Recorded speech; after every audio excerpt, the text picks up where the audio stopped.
Okay, let's unpack this. Today, we're embarking on a deep dive into, well, one of cinema's most important yet profoundly troubling works.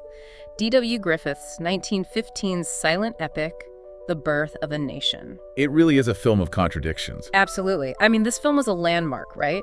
Hailed as the first true Hollywood blockbuster, a total game changer for its technical and dramatic innovations. No question, groundbreaking stuff. Yet, almost from the moment it premiered, it became one of cinema's most controversial works. I mean, condemned for explicitly racist content and a frankly disturbing positive portrayal of the Ku Klux Klan. The controversy started immediately. It wasn't something that developed later. So our mission in this deep dive is really to guide you through this complex material, drawing from articles, research, notes on the film that we've gathered. Yeah, we want to untangle its origins, look at those astonishing filmmaking techniques that really laid the groundwork for modern cinema. And critically examine the deeply problematic content that, continues to spark debate over a century later. So you get a thorough understanding of why this film is considered both, well, a masterpiece of innovation and a stark cautionary tale. Right. So what does this all mean for you as someone curious about history and film? Let's find out. What was fascinating here is how the film's very origins highlight that duality we mentioned. It's based on Thomas Dixon Jr.'s 1905 novel and play, The Klansman. The Klansman, yeah. And is actually premiered under that original title in Los Angeles, February 1915. So it started as The Klansman, but then just 3 months later, for its New York world premiere, it gets dramatically retitled The Birth of a Nation. That change isn't just cosmetic, is it? It signals something bigger. Precisely. That retitling really emphasizes their intent. It links the Ku Klux Klan's actions directly to the very birth of the American nation itself through the Civil War and Reconstruction periods. Wow. That's a powerful and disturbing connection given the source material. It absolutely is. And the screenplay, which Griffith co-wrote with Frankie Woods, it just goes all in on that idea. Can you sort of walk us through the core narrative? How did they weave together the history and the fiction? Sure. The film tells this epic story, following two families who become intertwined. The abolitionist Northerners, the Stonemans, and the Southern landowners, the Camerons. Okay, North and South. Right. And this structure allowed Griffith to present his, let's say, version of American history, mixing fiction with what he presented as historical truth. And the climax really focuses on Reconstruction in South Carolina. Exactly. That's where the Confederate Colonel Ben Cameron is depicted founding the Ku Klux Klan. And the film portrays this founding as heroic. Necessary. No, yes, exactly. He founds the Klan to battle Elsie Stoneman's congressman father and his African-American protege, Silas Lynch. The film frames it as a heroic and necessary act to, quote-unquote, restore order. It's quite something. And this epic scope, this ambition, was really unprecedented for 1915, wasn't it? Oh, absolutely. If you connect this to the bigger picture of filmmaking back then, this kind of storytelling, a long narrative arc, complex characters, all over 3 hours and 12 reels, it was truly revolutionary. 3 hours in 1915. Yeah. And speaking of revolutionary, the production itself was just an enormous undertaking for the time. It sounds like it. Our sources say it cost $110,000 to make. It must have been an astronomical budget back then. Astronomical is right. And it certainly paid off financially, didn't it? It returned millions in profits. Millions. So that $110,000 wasn't just a big number. No, it was basically the birth of the blockbuster model. Griffith proved that if you invest heavily in production, in spectacle, in marketing, you could get these massive returns. It fundamentally shaped Hollywood's economic future. And that budget allowed for what? Massive battle scenes? Huge battle sequences, yeah. Thousands of extras, elaborate period costumes. It demanded extensive research, technical complexity, stuff previously unheard of for such a long narrative film. So, with that kind of ambition and budget, how did Griffith actually translate it onto the screen? What were some of those revolutionary film techniques he used that really changed cinema? Well, what's fascinating here is how Griffith used a whole range of cinematic innovations.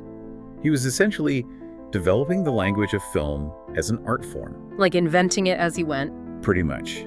He harnessed editing to build the narrative, not just, capture events. Take parallel editing, for example. Okay, what's that exactly? That's cutting back and forth between two things happening at the same time. Maybe a hero racing to save someone while they're in danger somewhere else. Ah, okay. Building tension. Exactly. It ratcheted up suspense in a way audiences just hadn't experienced before. And he also brought the audience right into the action, didn't he? Made it feel more personal. Yes. He pioneered the use of close-ups, pulling you right into a character's emotion, making you feel what they felt, all without a single word. Before Griffith, films often kept characters more at a distance, right? Like watching a stage play. That's right. His use of close-ups, say, on Lillian Gish's face during a chase scene. It didn't just show emotion. It forced the audience to feel it. It was intimate. Wow. And what else?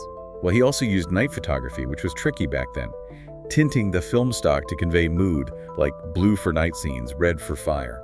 Oh, interesting. Like mood lighting for the whole film. Sort of, yeah.